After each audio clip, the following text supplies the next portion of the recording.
Puncak kehidupan. Bab 346. Adriana terus menamparkan dirinya sendiri saat dia meminta maaf. Felix mendengus dingin. Kamu seharusnya tidak meminta maaf kepada aku, tetapi kepada Tuan Rockefeller.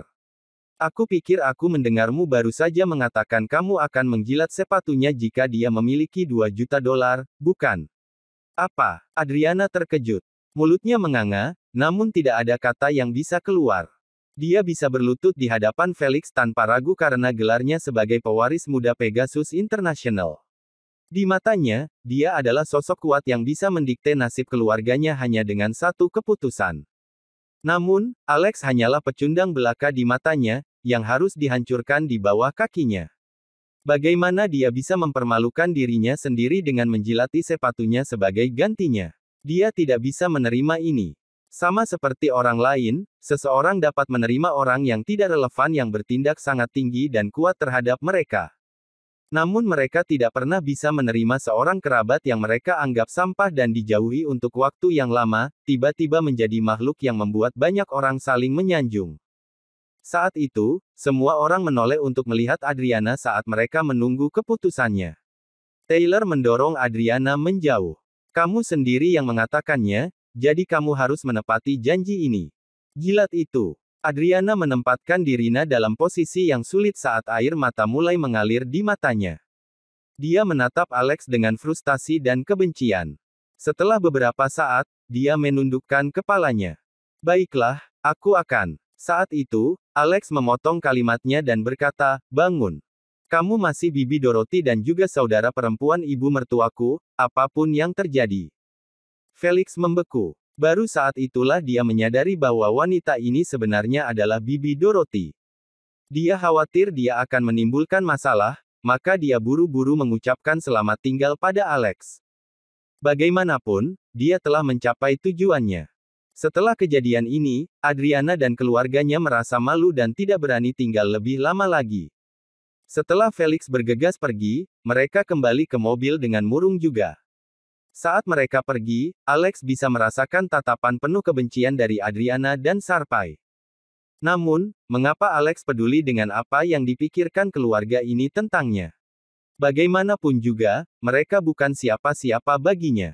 Alex Rockefeller, $20 juta itu milikku. Setelah semua orang pergi, Claire segera bergegas menuju Alex dan mencoba mengambil kartu bank dari sakunya. Hei, hei, hei. Apa yang salah denganmu? Jangan sentuh aku seperti itu. Alex berteriak sambil mendorong Claire menjauh. Dorothy angkat bicara, Bu, apa yang kamu lakukan? Itu uang Alex. Bagaimana kamu bisa merebutnya darinya? Claire meraih Alex karena dia tidak mau melepaskannya. Itu awalnya uangku. Hanya saja saya tidak sengaja membuat lipatan di cek sehingga aku tidak bisa mencairkannya. Mengapa lagi Felix datang secara pribadi dan menyerahkan uang kepada kami? Ini milikku. Ini uangku. Alex Rockefeller, aku memperingatkanmu. Jika kamu tidak memberi aku uang, aku tidak akan membiarkan kamu menginjakkan kaki ke rumah kami mulai sekarang. Dorothy sangat marah ketika dia berkata, Bu, bagaimana kamu sia seperti ini? Ketika Alex dan aku menikah, kamu menggunakan $20 juta yang diterima dari ibu mertuaku untuk membeli undian, namun kamu kehilangan semuanya. Aku bahkan tidak memberitahumu setelah mengetahui itu. Bagaimana kamu bisa meminta $20 juta lagi sekarang? Alex, jika kamu berani memberikan uang padanya, aku tidak akan melahirkan anakmu. Tidak, aku pasti tidak akan memberinya uang. Anak-anak kita lebih penting. Claire dengan marah menghentakkan kakinya saat dia menegur bahwa dia membesarkan Dorothy tanpa bayaran dan dia lebih memilih berpihak pada orang luar daripada ibunya sendiri. Saat itu, Beatrice menerima telepon. Apa? Kamu memberi kami tiket ke konser Zendaya. Itu luar biasa. Ya. Dia melompat kegirangan. Kakinya yang sepanjang 1,2 meter terlihat indah saat dia menari dengan gembira di udara. Alex mengerutkan kening setelah mendengar kata-katanya. Kamu akan pergi ke konser Zendaya. Beatrice cemberut. Ya, bagaimana dengan itu? Apakah itu ada hubungannya denganmu? Kamu bahkan tidak menunjukkan rasa hormat kepada ibu setelah mendapatkan uang dalam jumlah besar. Huff. Mengingat kata-kata Anna, dia tahu bahwa Zendaya mungkin dalam bahaya selama konser karena pembunuhan. Dia mencoba meyakinkan Beatrice, sebaiknya kamu tidak pergi ke konser Zendaya. Beatrice mendengus. Kamu benar-benar gila kontrol. Jika kamu memiliki kemampuan, kendalikan dirimu untuk perubahan. 20 juta dolar tidak akan cukup untuk mengalahkan Rockefeller Group. Jika kamu tidak bisa melakukannya saat itu, kamu akan menyeret keluarga kami dan mengubah kami menjadi bahan tertawaan juga. Bab 347. Meski begitu, Alex tetap ingin membujuknya. Namun, Dorothy menariknya kembali dan berkata, hentikan saja, kamu tidak bisa meyakinkannya sama sekali. Kamu tidak tahu bahwa saudara perempuanku adalah penggemar berat Zendaya. Dia memiliki poster Zendaya yang terpampang di seluruh dindingnya, dan dia bahkan memiliki setiap album miliknya. Petik 2. Terakhir kali, dia bahkan melakukan perjalanan khusus ke Virginia supaya dia bisa menonton konsernya. Sekarang konsernya akan diadakan di California, bagaimana dia bisa melewatkan yang ini? Jika kamu tetap memaksanya, dia bahkan akan melawanmu dengan sekuat tenaga. Petik 2. Alex menatap Beatrice dengan tatapan bingung ketika dia berkata, apakah Zendaya benar-benar hebat? Dia hanya seorang wanita. Dari segi penampilan, sepertinya kakakmu jauh lebih cantik darinya. Petik 2. Dorothy diam-diam merasa senang. Betulkah? Apakah kamu benar-benar berpikir bahwa aku lebih cantik dari Zendaya? Alex yakin. Iya, tidak ada keraguan tentang itu. Zendaya tidak jelek tapi, dia bahkan tidak bisa dibandingkan dengan kelingkingmu. Beatrice tampak seperti akan muntah. Kau sangat menjijikkan. Apakah kamu bangga pada diri sendiri dengan mengisap kakak seperti itu? Bagaimana kamu bisa melihat Zendaya hanya karena kecantikannya? Dia memiliki temperamen, bakat, serta keterampilan menyanyi dan akting. Dia bahkan memiliki kepribadian yang hebat dan penampilan yang sangat halus. Beraninya kamu mengatakan Zendaya tidak cantik. Kamu pasti buta, atau buta warna. Zendaya 100 kali lebih baik dari saudara perempuanku dalam aspek apapun. Dia penyanyi wanita paling populer di Amerika. Dia telah menjadi artis nomor 1 di chart musik Billboard selama 3 tahun berturut-turut. Dia telah memenangkan penghargaan aktris terbaik di Grammy tahun ini juga.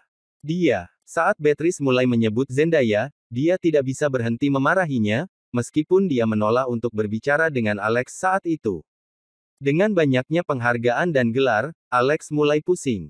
Jadi, dia akhirnya berkata, apakah kamu mengatakan yang sebenarnya? Kamu mengatakan bahwa wanita yang galak dan bodoh itu hebat. Beatrice marah. Beraninya kau menyebut Zendaya wanita yang galak dan bodoh. Aku akan membunuhmu. Dia menerjang ke arah Alex dan menggigit lengannya. Apa yang salah denganmu? Alex mendorongnya menjauh. Untung dia tidak mengaktifkan Qi-nya, atau penggemar hardcore gila ini akan berakhir ompong. Siapapun Zendaya, dia bukan ibumu atau saudara perempuanmu. Kenapa kau begitu protektif padanya? Apa yang dia lakukan bahkan menguntungkanmu? Apa yang sebenarnya kamu sukai? Sejujurnya, kamu gila karena menggigit aku seperti anjing. Semua yang kamu pelajari di universitas pasti sia-sia. Setelah memarahinya, Alex menyeret Dorothy ke atas. Buka mulutmu. Alex memasukkan pil energi darah ke dalam mulut Dorothy, supaya Claire tidak merebutnya darinya. Dia tidak ingin dia menuai manfaatnya. Apa itu tadi? Dorothy menatapnya, sedikit kesal. Ramuan kehidupan. Alex bercanda sambil tersenyum lalu menangkup wajahnya. Dia menatap ke bawah dari sudut pandangnya saat dia mencium bibirnya. Aku perhatikan kamu terlihat sangat lelah akhir-akhir ini. Apakah punggungmu sakit karena duduk berjam-jam? Mengapa kamu tidak berbaring di tempat tidur? Aku akan memberimu pijatan. Menggunakan alasan pijatan, dia akan dapat membantunya menyerap pil lebih baik dengan melepaskan meridiannya. Karena dia telah mengambil inisiatif untuk menawarkan pijatan, bagaimana mungkin Dorothy menolaknya? Dia segera berbaring tetapi dia tidak lupa untuk memperingatkannya. Hanya pijatan, oke, jangan nakal. Namun, ini mengingatkan Alex untuk melihat punggungnya dengan ekspresi agak cabul di wajahnya. Beberapa detik kemudian, Alex mulai memijat punggungnya dengan tangan terampilnya. Rasanya sangat enak. Oh, agak sakit di sini. Tidak, itu sangat menyakitkan. Jangan bergerak, jangan sentuh aku di sana. Ini menghangatkan tubuhku. Apa ini? Rasanya agak aneh, metode kamu benar-benar berbeda dari yang lain. Kamu pasti telah mempelajari ini di suatu tempat, kan? Dorothy benar-benar tenggelam dalam sesi pijat. Setiap kali Alex menemukan tempat yang bagus, dia bahkan akan mengerang karena kesenangan. Bab 348. Aku mempelajari ini ketika aku memijat ibuku saat itu, kata Alex sambil tersenyum. Dia belum ingin memberitahunya tentang pelatihan seni bela dirinya, itu terlalu cepat untuk saat ini. Jadi begitulah adanya. Kamu harus memberi aku pijatan lebih sering mulai sekarang. Petik 2. Tentu saja. Petik 2. Di tengah sesi pijat, Claire bergegas masuk ke kamar.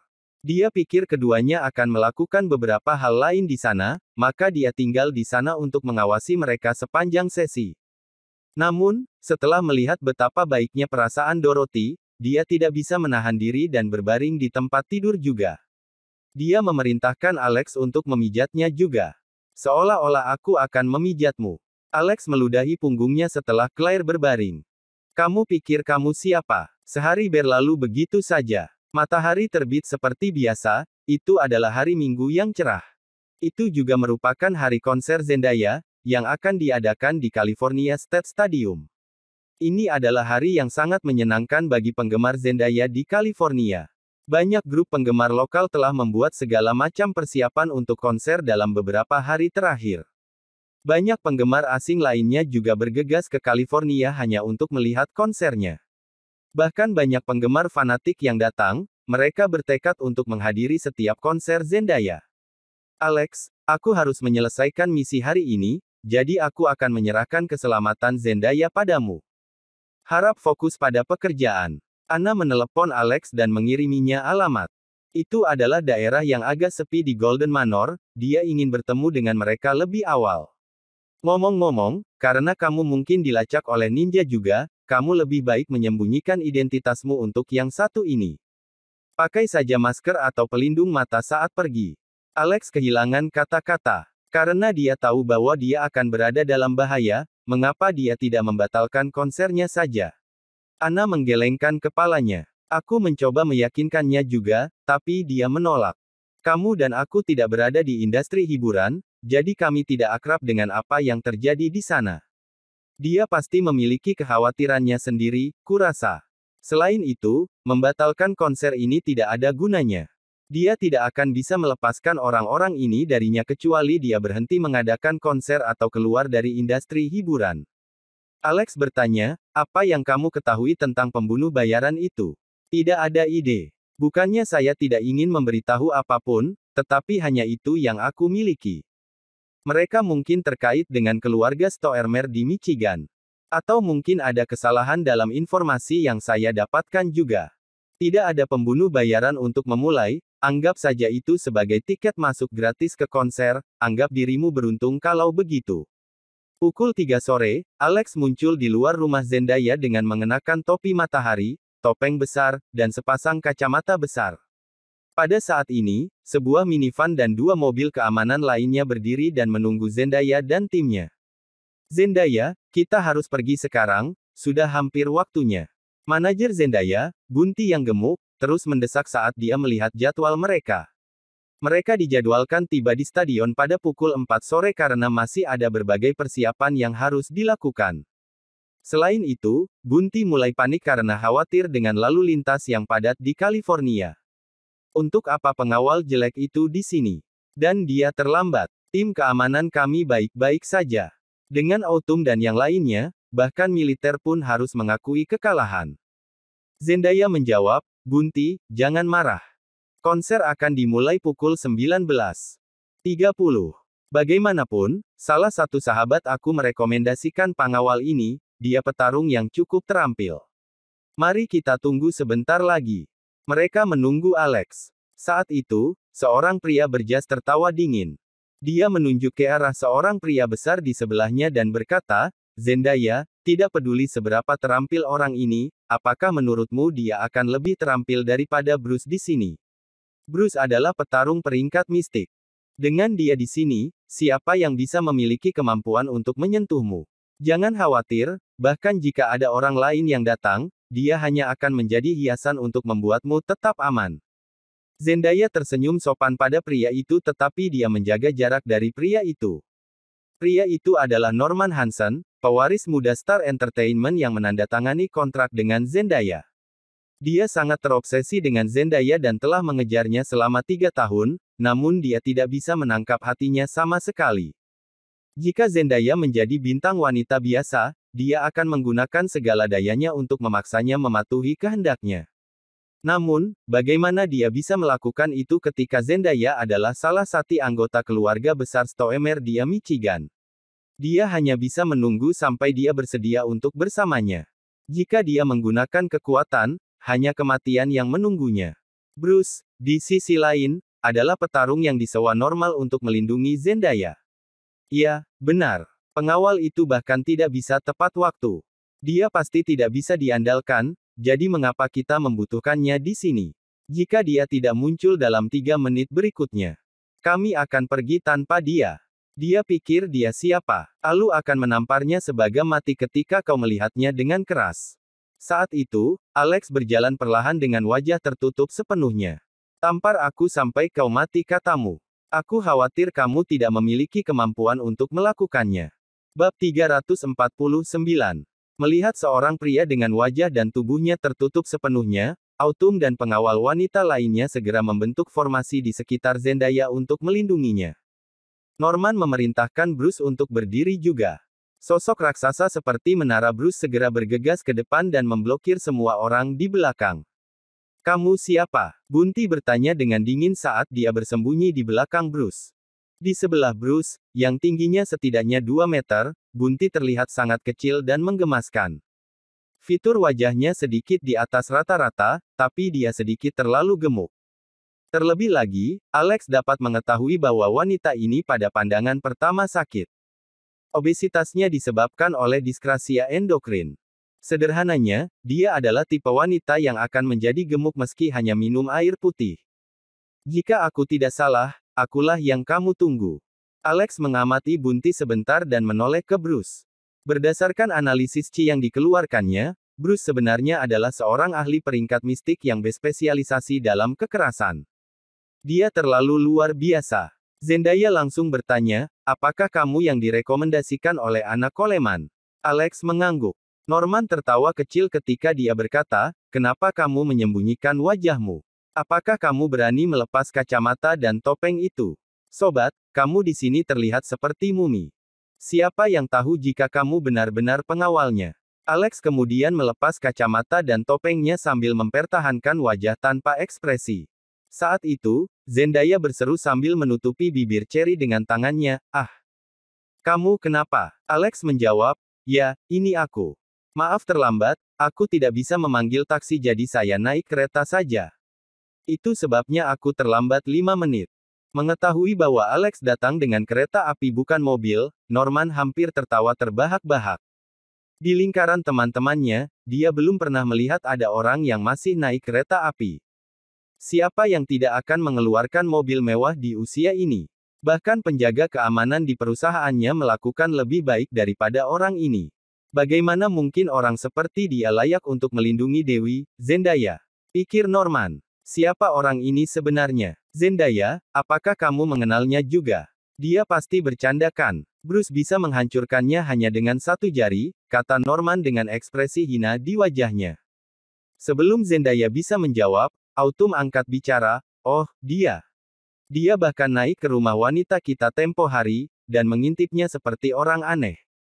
Autumn telah terluka oleh Alex sebelumnya, lukanya masih sakit sampai sekarang, lukanya masih sakit sampai sekarang.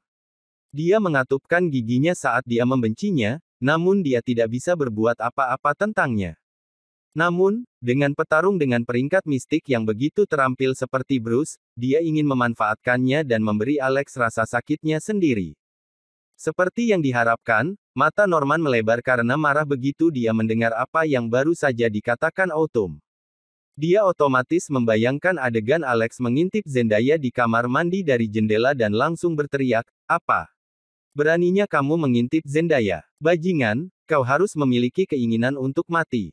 Bruce, pukul dia dan patahkan tangannya. Bruce sangat patuh, dia segera mengambil langkah besar ke depan saat dia mengulurkan tangan untuk meraih lengan Alex. Bunty, yang berdiri di belakang Bruce, tampak bersemangat karena tidak sabar melihat Alex dipukuli.